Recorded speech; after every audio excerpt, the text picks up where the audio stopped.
Okay, folks, so I started this a little late. I'm going to show you how I make this liver and onions here out of this deer that I harvested a few days ago. So what I did is I chopped up 2 onions, and I put probably about a ½ inch of olive oil in the bottom of this pan, a tablespoon of garlic.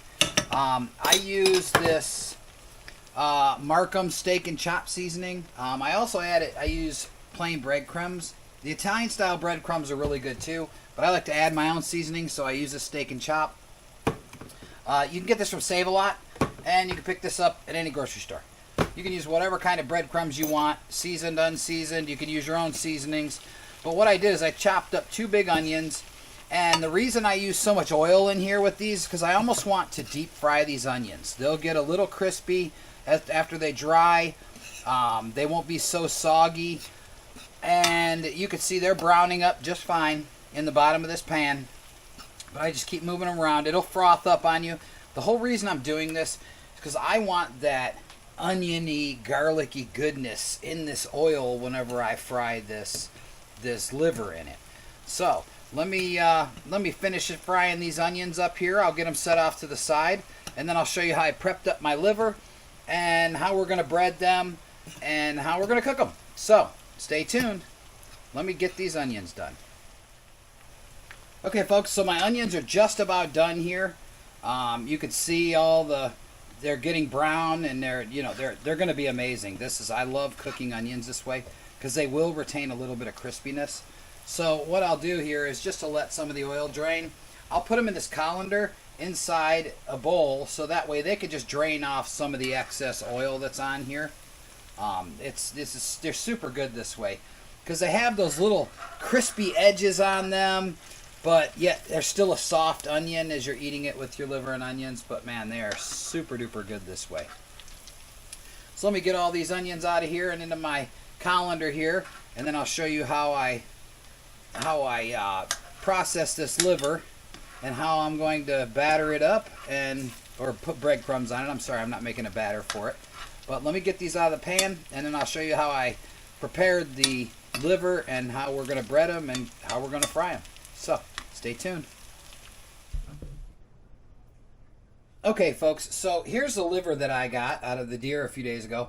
Now, I cut them about 3/4 of an inch thick, just down the liver with a fillet knife. But I do that so I can get the majority of the blood out of the cavities. Now, it is a liver, so you're not going to get it all out.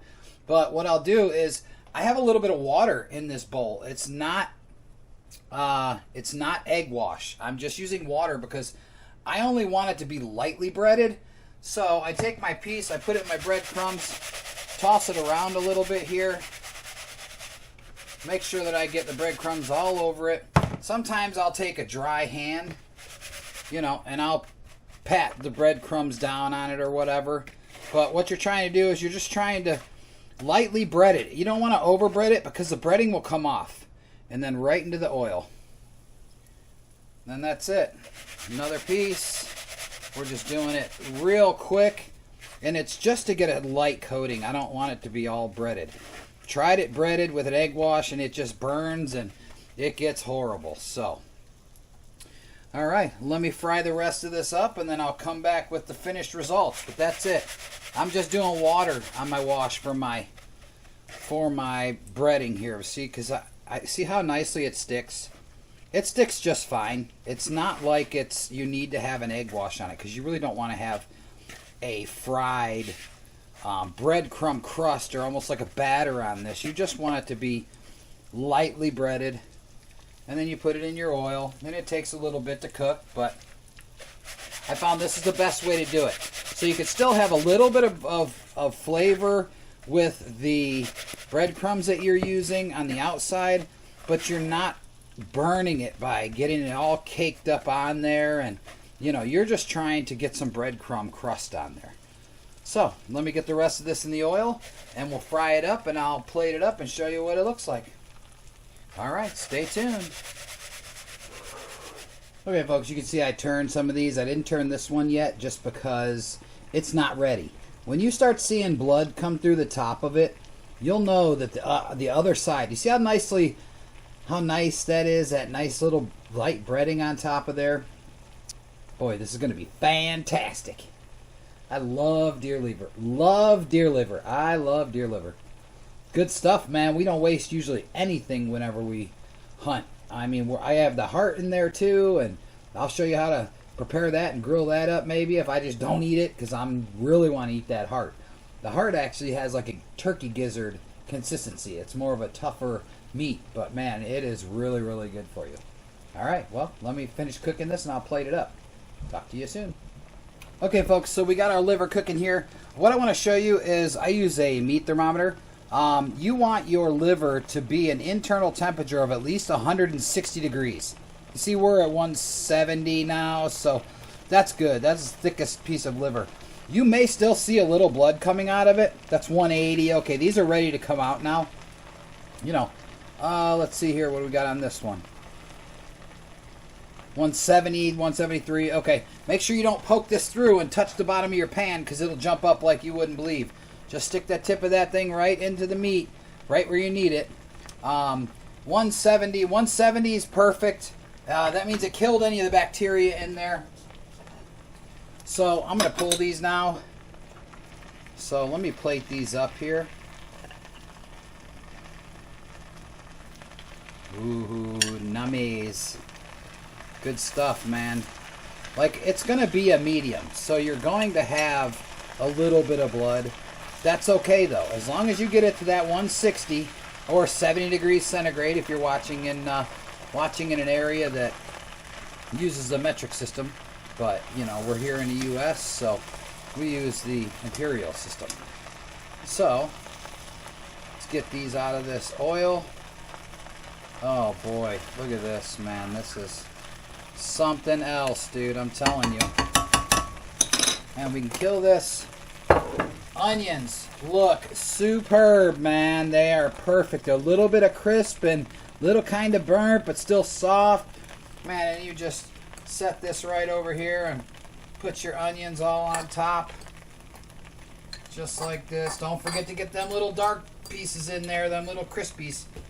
But man, that is it. So, let me see here. Let me see if this passes the taste test. Oh boy, that is like perfect. It's not burnt. It's not too tough. Let's see here.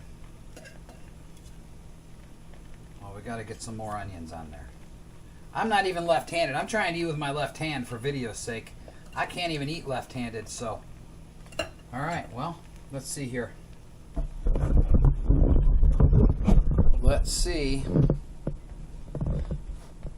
Ooh, that's still pretty hot. I don't want to sit here and in your faces. Oh my gosh.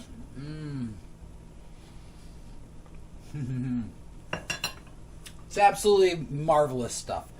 Well, folks, if you like this recipe, go ahead and follow it. Let me know what you think of it. Don't forget, though, like I said, don't overcook your liver. Because if you put it in there and you cook it and you're like, I don't want to see any blood coming out of it, then it's going to be really, really tough. It's going to be chewy. This here is nice and tender. As long as you get that 160 internal temperature or 70 degrees centigrade, man, it is something else. So I'm going to continue eating, and I'll talk to you guys in a little while. Don't forget to hit that like button, subscribe, share this video. Let me know what you think about this recipe, but I'm going to keep eating. So for now, we'll see you later. Thanks for watching. Catch you guys in the next round. Oh, man. I don't think you got... I wish I had taste division so you guys could taste this. But harvest your own deer. Save the liver. Follow this recipe. Let me know what you think. Catch you later. Thanks for watching.